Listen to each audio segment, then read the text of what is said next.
And welcome to my channel. இந்த வீடியோவில் ஜெரோதாவோட guide வெப்சைட்டில் உள்ள டாப் 5 ஃபீச்சரை பற்றி தான் பார்க்க போகிறோம். மொதல் ஃபீச்சர் வந்து place an order from market depth. அதாவது மார்க்கெட் டெப்த்தில் இருந்து எப்படி ஆர்டர் ப்ளேஸ் பண்ணலாங்கிறத பற்றி பார்க்கலாம். இதுக்கு நீங்கள் ஜெரோதாவோட kite.zerodha.comங்கிற சைட்டில் லாகின் பண்ணிக்கோங்க. மார்க்கெட் வாட்சில் உள்ள ஏதாவது ஒரு ஸ்டாக்குக்கு போயிட்டு மார்க்கெட் டெப்த்தை கிளிக் பண்ணிக்கோங்க. இங்கே தெரிகிற மார்க்கெட் டெப்த்திலேருந்து பிட் ப்ரைஸு இல்லாட்டி ஆஃபர் ப்ரைஸு இதை எதை கிளிக் பண்ணாலும் வந்து ஆர்டர் விண்டோ ஓப்பன் ஆகி ஆர்டர் வந்து ப்ரீஃபில்லாக நமக்கு தெரியும். சே ஃபார் எக்ஸாம்பிள் நீங்கள் open price, close price, low, high, average price, lower circuit, upper circuit, இது மூலமாக இதை நீங்கள் எங்கே கிளிக் பண்ணாலும் வந்து அது அந்த ப்ரீஃபில்லாக கிடைக்கிற விண்டோ மூலம் நீங்கள் ஆர்டரை ப்ளேஸ் பண்ணிக்கலாம். ரெண்டாவது ஃபீச்சர் வந்து யூனிவர்சல் சர்ச். மார்க்கெட் வாட்சில் ஒரு ஸ்டாக்கை வந்து நீங்கள் ஆட் பண்ண விரும்பலை, அதே சமயத்தில் நீங்கள் வந்து அந்த ஸ்டாக்கோட மார்க்கெட் டெப்த்தை பார்க்கணுன்னு விரும்புகிறீங்க அப்படின்னா கண்ட்ரோல் கேவை ப்ரெஸ் பண்ணிவிட்டு அதில் கிடைக்கிற விண்டோவில் நீங்கள் உங்களுக்கு தேவையான ஸ்டாக்கை என்ட்ரு பண்ணுங்கள். இப்போ என்ட்ரு பண்ணிவிட்டு பார்த்தீங்கன்னா நீங்கள் இப்போ மார்க்கெட் டெப்த்தை பார்க்கலாம். மூணாவது ஃபீச்சர் வந்து ப்ரைவசி மோட். ப்ரைவசி மோடுங்கிற ஆப்ஷனை எனேபிள் பண்ணிக்கோங்க. அது கைட் வெப்சைட்டில் உள்ள டேஷ்போர்ட், ஹோல்டிங்ஸ், பொசிஷன்ஸ் மற்றும் ஃபண்ட்ஸ் பேஜில் உள்ள சென்சிட்டிவ் இன்ஃபர்மேஷனை வந்து ஹைட் பண்ணுறதுக்காக உதவுது. இந்த ஃபீச்சர் வந்து நீங்கள் ஸ்க்ரீன் ஷேரிங் பண்ணும்போது உங்கள் ஃபினான்ஷியல் இன்ஃபர்மேஷன் டீட்டெயில்ஸை ப்ரைவேட்டாக வைக்க உதவுது. இந்த ஃபீச்சரை டேர்ன் ஆன் பண்ணுறதுக்கு ரைட்டில் தெரிகிற உங்களோட ஐடியை கிளிக் பண்ணிங்கன்னா இப்போ தெரிகிற பேஜ் மோடுங்கிற டாகிள் பட்டனை எனேபிள் பண்ணுங்கள். இப்போ பார்த்தீங்கன்னா உங்களோட சென்சிட்டிவ் இன்ஃபர்மேஷன் ஃபுல்லாக ஹைட் ஆகிருக்கும். அடுத்த ஃபீச்சர் வந்து ஆடிங் நோட்ஸ். நோட்ஸ் ஃபீச்சர் வந்து ஒரு ஸ்டாக்கை மார்க்கெட் வாட்சில் எதுக்காக ஆட் பண்ணுறீங்கிற காரணத்தை சேர்க்க உதவுது.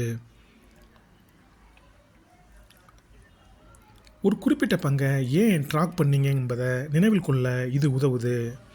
மார்க்கெட் வாட்சில் உள்ள ஸ்டாக்குக்கு நோட்ஸை ஆட் பண்ணுறதுக்கு இந்த ஸ்டெப்ஸை ஃபாலோ பண்ணுங்கள். ஏதாவது ஒரு ஸ்டாக்குக்கு போயிட்டு அந்த உள்ள 3 டாட்ஸை கிளிக் பண்ணுங்கள். இப்போ கிடைக்கிற நோட்ஸை கிளிக் பண்ணுங்கள். இங்கே தெரிகிற விண்டோவில் ஏன் இந்த ஸ்டாக்கை வந்து ஆட் பண்ணணும் அப்படிங்கிறதுக்காக உள்ள காரணத்தை வந்து டைப் பண்ணிக்கோங்க. நீங்கள் வந்து மேக்ஸிமம் 5-12 கேரக்டர்ஸ் வந்து நீங்கள் எங்கே என்டர் பண்ணலாம். இப்போ நீங்கள் என்டர் பண்ணதை வந்து நீங்கள் சேவ் பண்ண விரும்புனீங்கன்னா இந்த டிக் மார்க்கையோ அல்லது கண்ட்ரோல் என்ட்ரையோ நீங்கள் என்டர் பண்ணி சேவ் பண்ணிக்கலாம். இப்போ நீங்கள் சேவ் பண்ண விரும்பலைன்னா இதை வந்து எஸ்கேப் பட்டனையோ அல்லது இன்டர்வியூ கொடுத்து நீங்கள் வந்து கேன்சல் பண்ணிடலாம். இப்போ பார்த்தீங்கன்னா நீங்கள் இந்த நோட்ஸை பற்றி சில இம்பார்ட்டன்ட் பாயிண்ட்ஸை வந்து தெரிஞ்சுக்கணும்.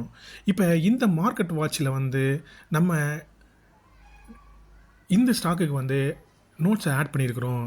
இதே ஸ்டாக்கை வந்து நீங்கள் என்ன ஒரு மார்க்கெட் வாட்சில் போய் நீங்கள் பார்த்தீங்கன்னா அந்த நோட்ஸ் வந்து இங்கே தெரியாது. இந்த மார்க்கெட் வாட்சில் வந்து இங்கே இருந்து இந்த ஸ்டாக்கை நீங்கள் டெலீட் பண்ணிட்டீங்கன்னா அந்த நோட்ஸும் டெலீட் ஆகிடும். நீங்கள் திருப்பி வந்து இதே ஸ்டாக்கை வந்து நீங்கள் ஆட் பண்ணிங்கன்னா கூட இந்த மார்க்கெட் வாட்சில் அந்த நோட்ஸ் வந்து தெரியாது.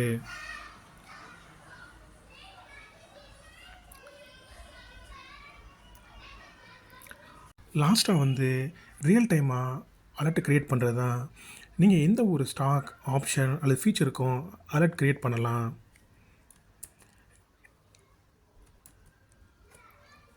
நியூ அலர்ட் க்ரியேட் பண்ணுறதுக்கு இந்த ஸ்டெப்ஸை ஃபாலோ பண்ணுங்கள். ஏதாவது ஒரு ஸ்டாக்குக்கு போயிட்டு அதில் கிடைக்கிற 3 டாட்ஸை கிளிக் பண்ணிக்கோங்க. இப்போ தெரிகிற கிரியேட் அலர்ட்டுங்கிற பட்டனை கிளிக் பண்ணிக்கோங்க. இதுக்கு இதுக்கு இங்கே தெரிகிற விண்டோவில் உங்கள் இந்த அலர்ட்டுக்குரிய நேமை என்டர் பண்ணிக்கோங்க. நம்ம ஐடிசினே வச்சுக்கலாம். இப்போ தெரிகிற கண்டிஷன்ஸில் ஃபார் எக்ஸாம்பிள் இந்த கண்டிஷன்ஸுக்கு அதாவது இஃப், ஆஃப், இஸ், தென் இதெல்லாம் வந்து கண்டிஷன்ஸ். இங்கே கிடைக்கிற ப்ராப்பர்ட்டிஸ் இதெல்லாம் வந்து அந்த கண்டிஷன்ஸோட ப்ராப்பர்ட்டிஸ். இப்போ ஃபார் எக்ஸாம்பிள் இங்கே வந்து லாஸ்ட் ப்ரைஸ்ன்னு இருக்குது. Last price is nothing but லாஸ்ட்டாக ட்ரேட் ஆன ப்ரைஸு. இப்போ லாஸ்ட் ப்ரைஸை வந்து ஐடிசியோட லாஸ்ட் ப்ரைஸ் வந்து ரூ. 508. இது வந்து நான் என்ன சொல்கிறேன்னா, அந்த ப்ரைஸ் வந்து 500க்கு கீழே போகிறப்ப எனக்கு வந்து அலர்ட் க்ரியேட் ஆகணும்னு சொல்கிறேன் நான். So if last price of ITC in NSE exchange is less than 500 rupees, then only alert வந்து கிரியேட் ஆகணும். ஸோ அதனால் நான் அந்த அலர்ட்டுங்கிற ஆப்ஷனை கிளிக் பண்ணிவிட்டு கிரியேட்டுங்கிறத கிளிக் பண்ணுறேன். ஸோ இந்த அலர்ட் வந்து இங்கே க்ரியேட் ஆகிருச்சு. இங்கே க்ரியேட் ஆன அலர்ட்டை கொண்டு வந்து நீங்கள் வந்து ஆர்டர்ஸ் பேஜில் போயிட்டு அலர்ட்டுங்கிற கீழே பார்த்துக்கலாம். இதோட ஸ்டேட்டஸ் பார்த்தீங்கன்னா இப்போ எனேபிள்டாக கூட இருக்குது. நீங்கள் இங்கே வந்து அப் டு 200 அலர்ட்ஸ் வந்து க்ரியேட் பண்ணலாம். ஒன்ஸு அலர்ட் ட்ரிகர் ஆன பிறகு கைட் வெப்சைட்டில் இந்த சைடில் வந்து உங்களுக்கு வந்து நோட்டிஃபிகேஷன் வரும். இது போக இமெயில்லையும் நோட்டிஃபிகேஷன் வரும். இந்த அலர்ட்டுக்கு வந்து இந்த அலர்ட்டுக்கு வந்து எக்ஸ்பைரி டேட்டே கிடையாது. ஸோ அது ட்ரிகர் ஆகிற வரைக்கும் அல்லது மேனுவலாக சென்று டேட்டை பண்ணுறது வரைக்கும் வந்து அது வேலிடாக தான் இருக்கும். அவ்வளோதாங்க. தேங்க்யூ. தேங்க்ஸ் ஃபார் வாட்சிங்.